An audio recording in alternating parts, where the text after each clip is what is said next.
It's week 5, and I want to make sure that we are all on the same page as we get ready to begin our week 5 discussion. And so let me just make sure we are caught up. We started a collection of talks a few weeks ago, embarking on the opportunity to say, hey, can we study and gather some wisdom from the way that Jesus began his ministry? When we take a look at how things got started and why he was kind of putting things together the way he did, is there anything for us to learn from those moments? And to do that, we started to look at a book that we find in the New Testament called the Gospel of Luke. And with that, we asked the question, well, if we have this gospel, if we have this book, we have this letter, and it's got this title on this Gospel of Luke, who is Luke? And so when we begin to look into this particular question, we find that we actually get a little bit of heads up in who Luke is.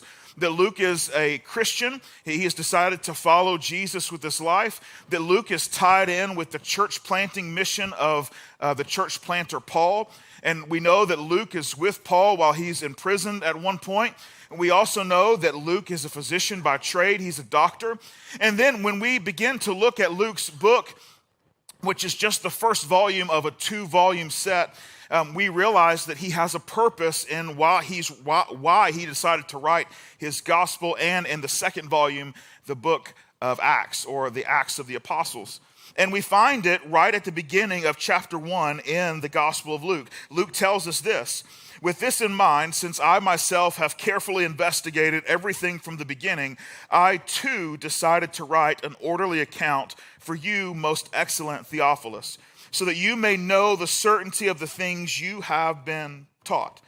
And so we know that Luke has a relationship with a person or a group of people named Theophilus. We don't have any other information about who they are or who that person is. But we do know that there's been some type of discourse that's gone back and forth where Luke has taken it upon himself to say, you know what, I want to bring certainty to what Theophilus has been taught about a few things: who Jesus is, what Jesus taught, and what was the result of Jesus. And so he begins this mission by writing out this volume 1, volume 2, the Gospel of Luke and the book of Acts. And so when Luke decides to write this orderly account to bring certainty, that's the lens that we've got to read the Gospel of Luke and the book of Acts through. That it wasn't written necessarily for us, but it was written for someone needing certainty about the person of Jesus, the teachings of Jesus, and the result of the person and teachings of Jesus.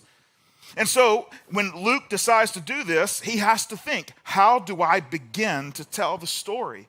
And so he decides to begin with a guy by the name of John that we've walked through over the last few weeks. And John, we get to know him on the post side of this narrative as John the Baptist. And John the Baptist, he's got a lot of things that were prophesied, that were told in advance about who he would be and what he would be. And he begins to fulfill those expectations. He begins to prepare the way for this Messiah that we now know today as Jesus. And with that, we see that the Holy Spirit is introduced, that the Spirit of God working in and among the world is a big deal. And we see that it begins to really come onto the scene at the baptism of Jesus. We wrestled last week with the idea that Jesus even submitted to the baptism of John. This idea where John was walking around the coast of the edges, the border, the edges of the Jordan River, saying, hey, you should repent of your sins. And he was baptizing people for the remission of sins and a chance for people to say, I've been doing things one way and I want to change the way I'm doing them. And Jesus goes and submits himself to that very baptism. And so we wrestled with that last week, saying, why would Jesus need to be baptized? At the end of the day, we came away with 2 questions that when we begin to read this account of the life of Jesus, that it forces on every one of us, regardless of where we're at in humanity. That if Jesus is the Son of God and was baptized, it leaves us with 2 simple questions. Question 1, if you haven't been baptized, do you know why? What is your why? And then if you have already passed that question, you have a why and you've made a decision, it forces us to a second question. Who is the person in your life that you care about that hasn't? And what's their why? And can we do anything about it? We talked last week at the very end that a lot of times as followers of Jesus, we take a very passive role in this, where we begin to pray things like, man, I hope my friend that doesn't know Jesus might learn to know Jesus.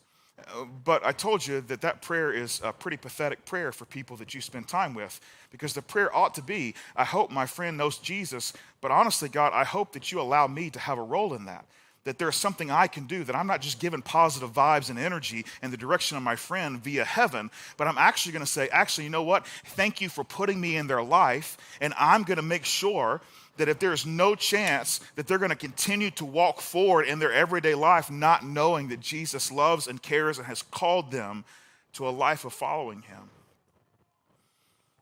So from that, we see this picture. Jesus is taken and put into the Jordan River, and he comes out of the Jordan River, and the heavens open, and the voice of God says, "This is my son, I love him, I'm pleased with him." And immediately Luke moves to the next moment. We see this in Luke chapter 4, verse 1 and 2.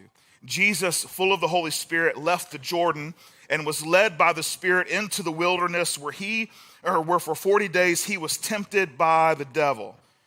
Now this is big. This is big. Number one, if you are a Jewish community and you're reading this and you have any type of Jewish history with you and you see that Jesus was tempted or was in the wilderness for 40 days, the number 40 is incredibly significant. That immediately says, hey, 40 is a big deal. We know when we hear that number in the life of the history of the people of God, something big happens.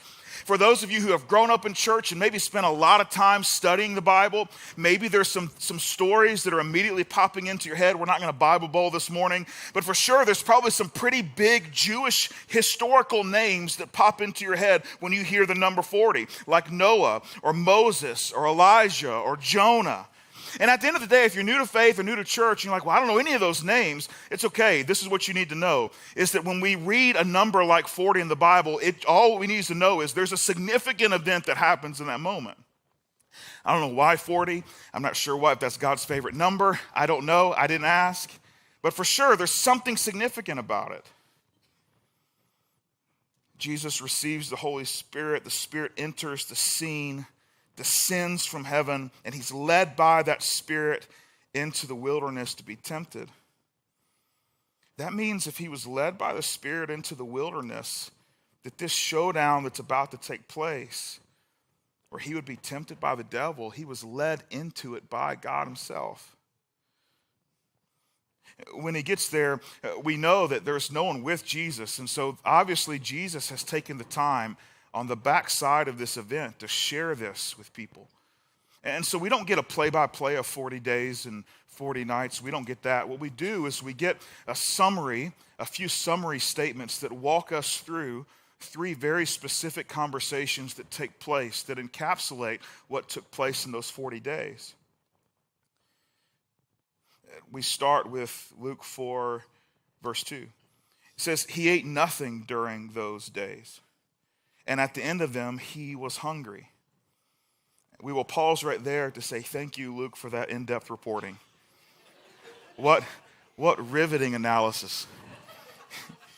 He ate nothing for 40 days, and at the end, he was hungry. It's like the understatement of the century. We'll continue now. The devil said to him, if you are the Son of God, tell this stone to become bread. Now, this is an interesting situation.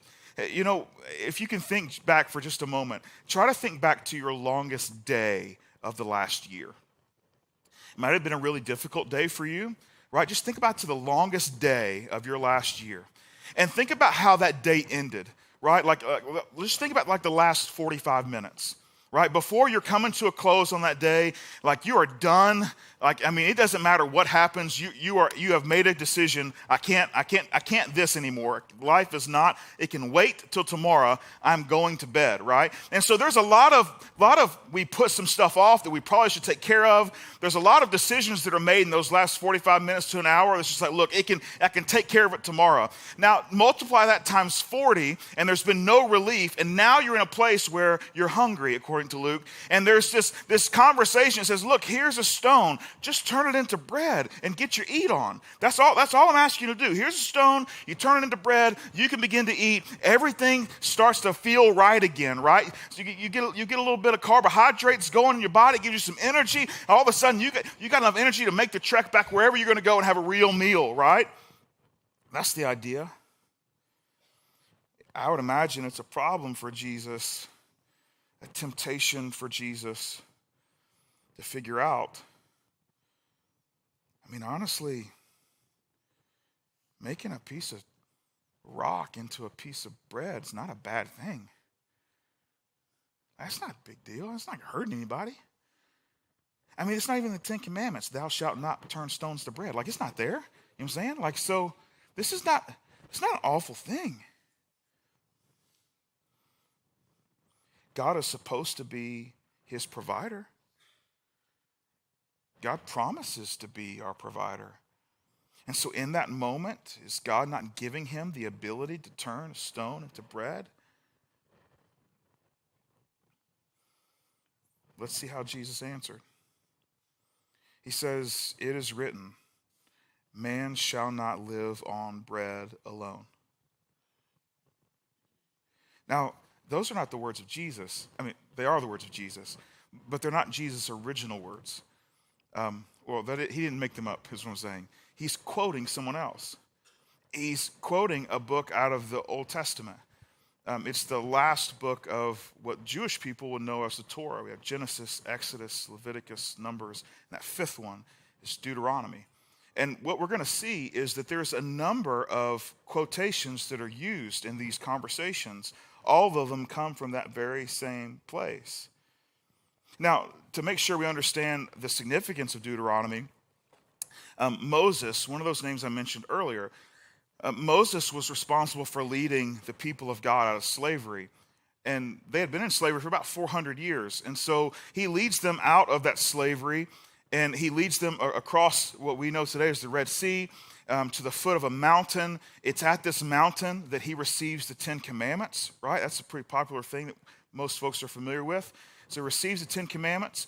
It's during this time that some situations kind of come and go where the people of God are not quite subservient, not very obedient, I think is a better word, to what God desires for them. And so God had made a promise that he was going to take them from slavery and put them into a promised land. However, because of their inability to say, yes, sir, and we believe that you know best, he has told them there's going to be a delay to get into this promised land. And in fact, he says, hey, all of you who are responsible, and like a lot, you're not going to see it. Your generation is going to die off, and it's the next generation. And so it ends up being about 40 years. Moses is also one of the guys who leads them out of Egypt, out of slavery, leads them through the wandering. Moses is not going to the promised land either. Moses knows that his life is coming to a close.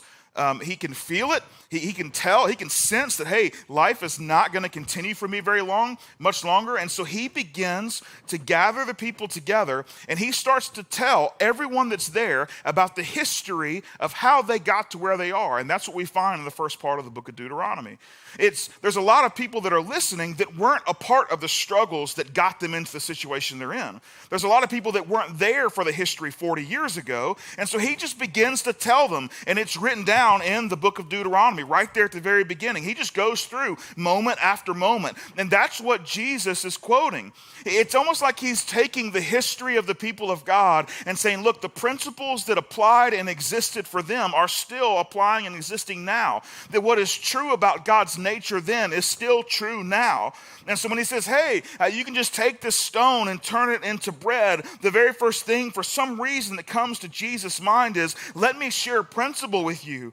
Man shall not live on bread alone. He's quoting Deuteronomy chapter 8, verse 3 that says this, he humbled you, causing you to hunger, and then feeding you with manna, which neither you nor your ancestors had known, to teach you that man does not live on bread alone, but on every word that comes from the mouth of the Lord. You see, this is what Jesus knew to be true about this moment of struggle and temptation with the enemy right in the very beginning. You see, Satan had planted this thought. He had created a suggestion But he knew that suggestion wasn't his father's suggestion. He knew this: thoughts that disagree with God's thoughts will never be God's will. And this is hard for us because it was just bread. It's just bread. Bread wasn't bad. Following the suggestion of evil, that's what wasn't okay with it. We get to the second conversation, chapter 4, verse 5. The devil led him to a high place and showed him in an instant that all the kingdoms of the world.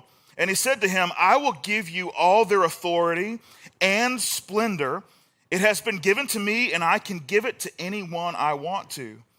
If you worship me, it will all be yours. Now, this is interesting. This is a really great place because in an instant, what's been given to Jesus is the opportunity to make right all of the regimes and improper way that governing is taking place in the known world, just like that. I mean, he just does a quick little, let me get on a knee, let me bend the knee to Satan real quick, and after I bend the knee, then I own the world, right? Like that's the bargain. And so when we start to think through it that way, it's okay, I get all the power and all the splendor. And if I got all the power and all the splendor, I can get rid of all the corrupt power that's existing. I mean, think about it. If you're a first century Jew at this time, it's like, so you can conquer Rome? You know? Is this group that's occupying our promised land, just all it takes is a little knee bend?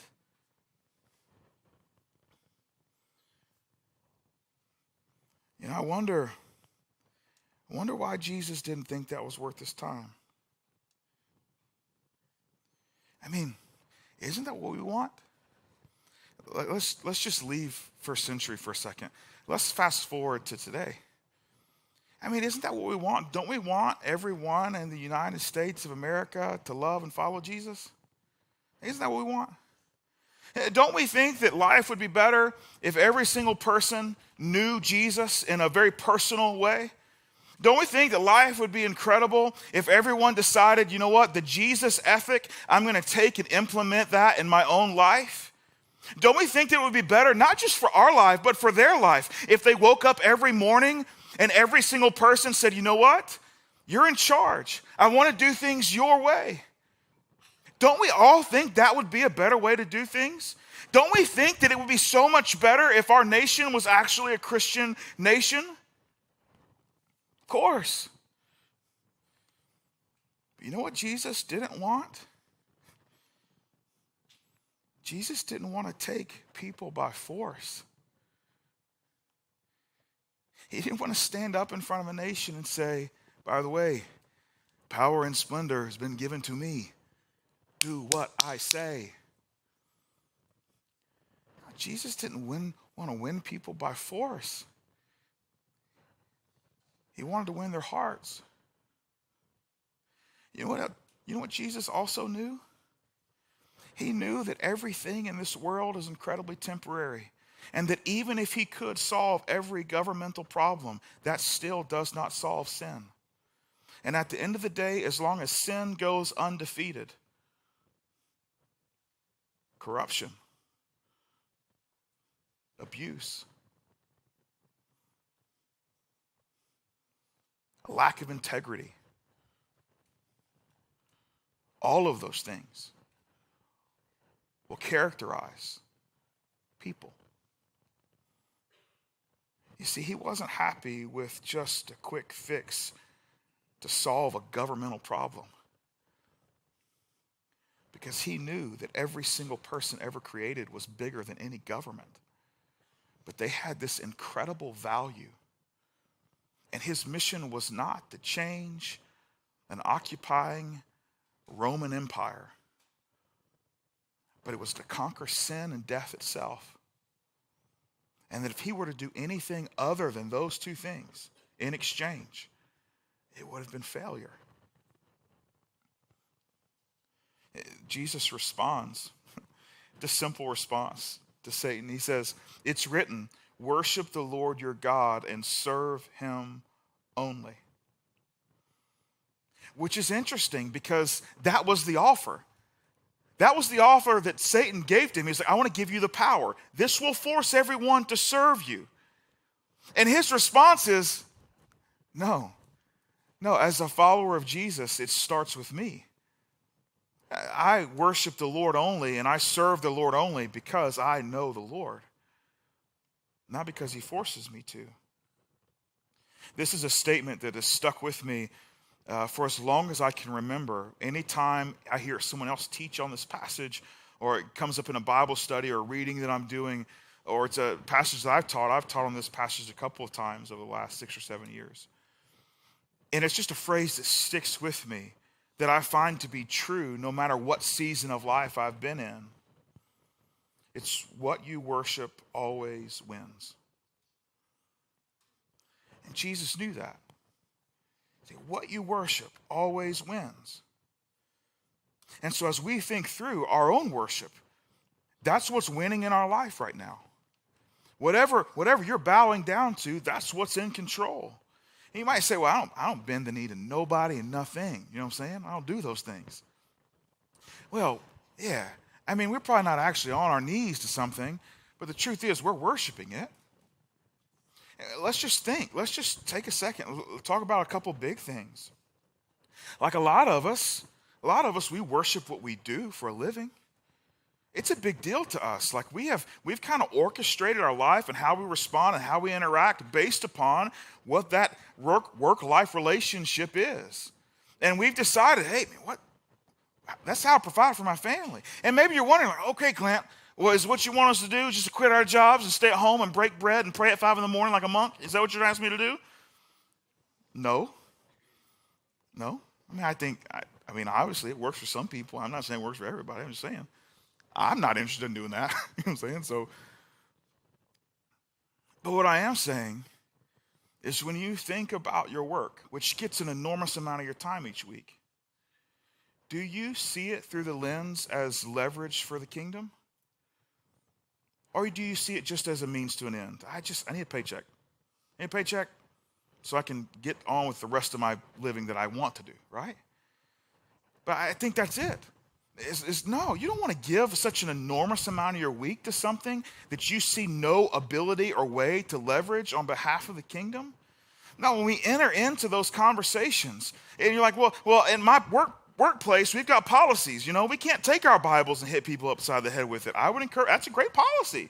I salute that policy. It's not a good idea. But you know what I know about followers of Jesus is they have this incredible ability to show the creator of the universe through interacting with people in a way that is fairly uncommon, where someone might respond and say, you know what, so many people this has happened to, and they've responded completely differently. Why did you choose to respond this way? Or they know that you're the person that if you said you're going to get something done, you're going to get it done. That they can count on you, that they don't have to come back and ask again. Like you're the person that delivers. Or you're the person that when you've got something going on, they've got something going on in their life that has nothing to do with work. And they're thinking, who in the world else can I talk to? They don't know why, but it just feels like I could share this with you. But if you're taking a look at your job right now, none of those things or anything like that is taking place. I don't know, I'd say there's probably time for an adjustment. And you might even be thinking, well, if I make an adjustment now, everybody's going to be like, oh, what changed? What an incredible opportunity to say, yeah, I know this is different, isn't it?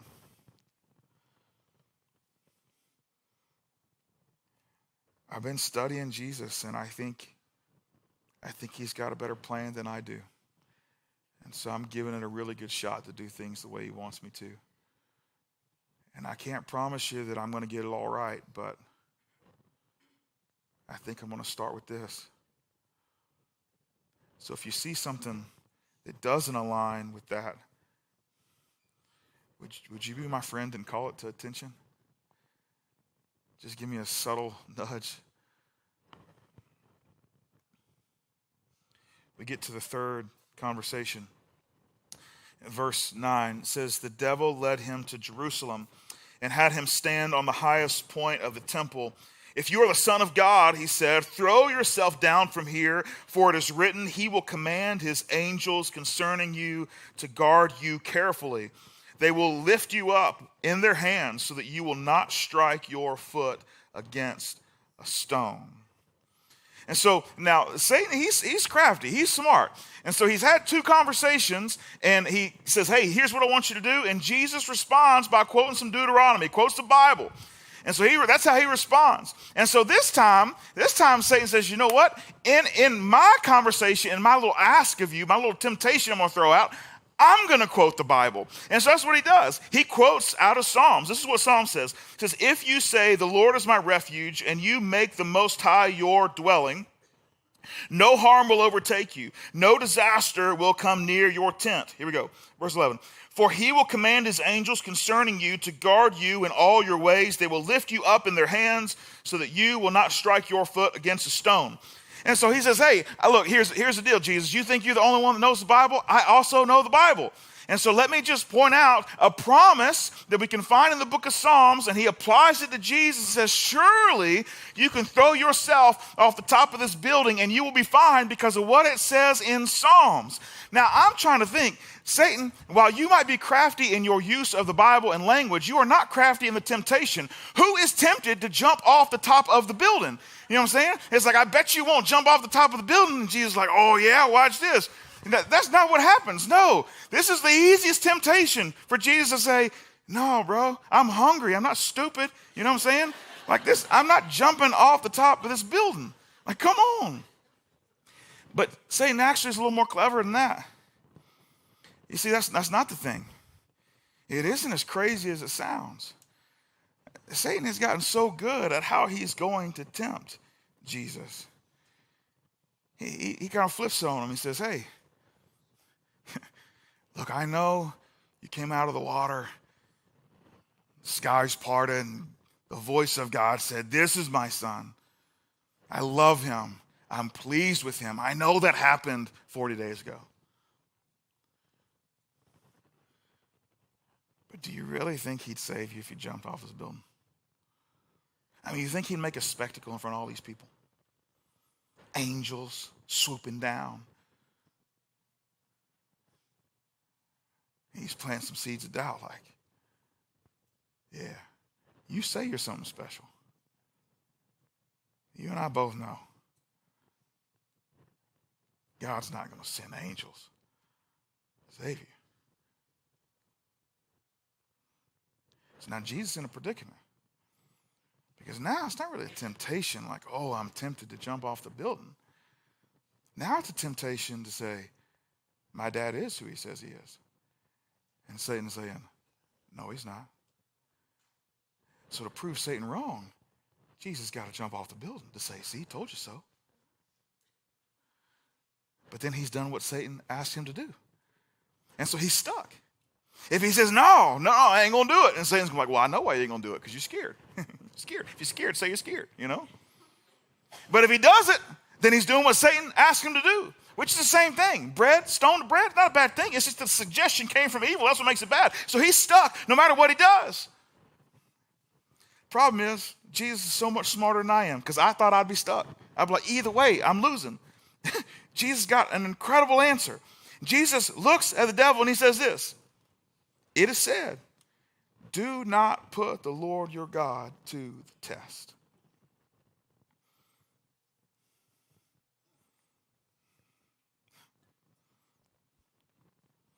He says, look,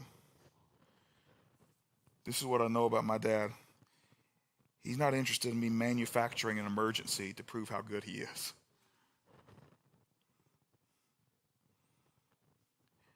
You know what else it tells us? That Jesus was incredibly comfortable looking at Satan in the eye and say, I got nothing to prove to you. I owe you nothing. I have nothing to prove to you.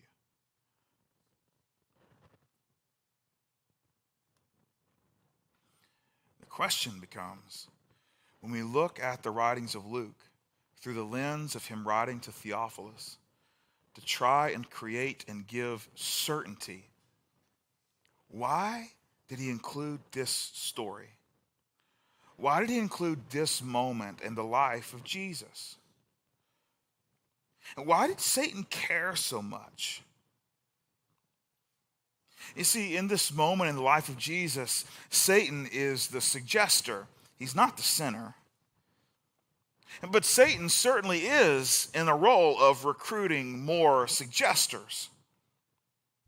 You see, suggestions, they lead to sin that leads to the birth of more suggesters. Here's the truth. Suggestions don't separate us from God. Sin does. Suggestions are not what does it.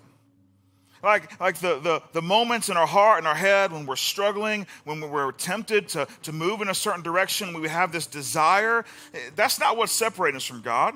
It's when we take that suggestion, that temptation, that thought that enters our mind, and we begin to act on it. We allow that fantasy to start playing out to its fruition. We say, you know what? This was a suggestion, but now I'm about to imagine the whole thing. Well, now we've crossed over into a place where it's not a suggestion anymore. It's taking place in our mind. Where it's not something that we just struggle with. It's like, man, this is a battle for me daily. But it's something that I'm going to execute on. I'm going to take some action on it. I'm going to do something about it. Suggestion's not the issue. The sin's the issue. In fact, the little brother of Jesus, he gives us some really good insight into this. James says this, when tempted, no one should say, God is tempting me. For God cannot be tempted by evil, nor does he tempt anyone. But each person is tempted when they are dragged away by their own evil desire and enticed. Then, after desire has conceived, it gives birth to sin. And sin, when it is full grown, gives birth to death. Now, this is what I think we need to remember this morning. When we think through this moment in the life of Jesus, when we think through this story and this hardship and this temptation, we need to remember this very true, trustworthy statement. Temptation reminds us we are worth something. I mean, you got to think, when Satan tries to figure out how do I derail the plan of God, plan A is to tempt Jesus with some suggestions where he, for sure, looks at the stone. Luke tells us he's hungry. Temptations, very first thing, Satan's like, you know what, I'm going to derail this whole ministry. It's just getting started, but I'm about to put this thing on its back with some temptation. And so when we are tempted, we know that we then enter into an incredible crowd of witnesses that have been tempted the same way. And you might say, well, that doesn't make any sense. And temptation just reminds me that I'm broken. In fact, the ongoing temptation just reminds me how broken and messed up I am. Like I go to the same temptation over and over and over again. And it constantly reminds me, I'm not a great person. Like I got it together on the outside, but internally, man, it is not a pretty picture. I get it if that's what you're feeling. But I'll tell you, temptation being the reminder of how broken you are is simply Satan doing the whispering and the reminding.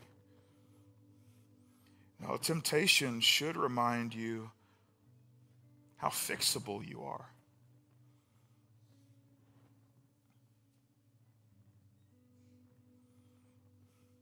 It should remind you that you are worth something.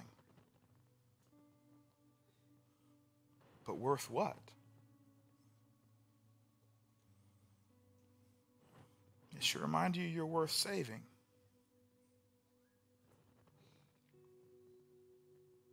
In fact, the church planter Paul writes this. But God demonstrates his own love for us in this: while we were still sinners, Christ died for us. While we were still sinners, Christ died for us. Now, the way this works, when we think this through, that while we were still sinners, Christ died for us. In other words, there wasn't even a guarantee that we would care. There's no guarantee that we would hear about the birth and the life and the teachings and the crucifixion and the resurrection of Jesus, and that it would make a difference to any of us. He said, here's the deal. This is how worth it you are.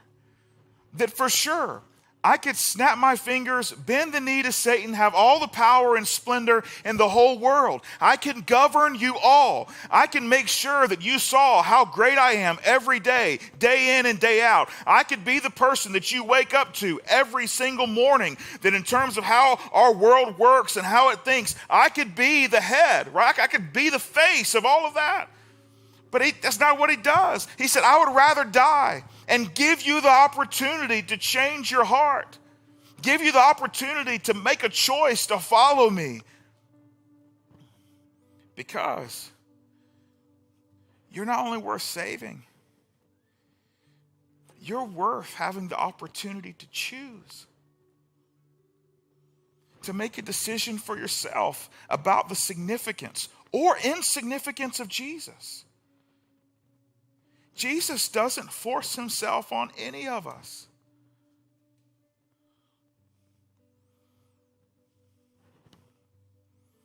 You know, our worth was determined knowing we were broken.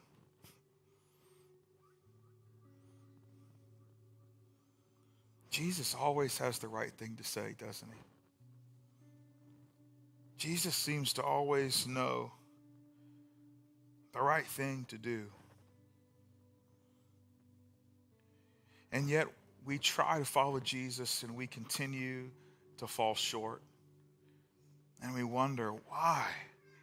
Why do I struggle with this? Jesus' response is, I can't tell you all the whys for each of you, but I can tell you, for each of you, you are worth it. You're worth it. And so we have to begin to see our temptations as a reminder that we were worth the cross. We have to see our temptations as our struggles as a reminder of the resolve of Jesus to exit the grave. We have to see our temptations as a reminder that we are worth saving. And that when we are tempted, we are entering into an incredible cloud of witnesses. That people who have been tempted, we keep good company. Because Jesus himself experienced the very same thing.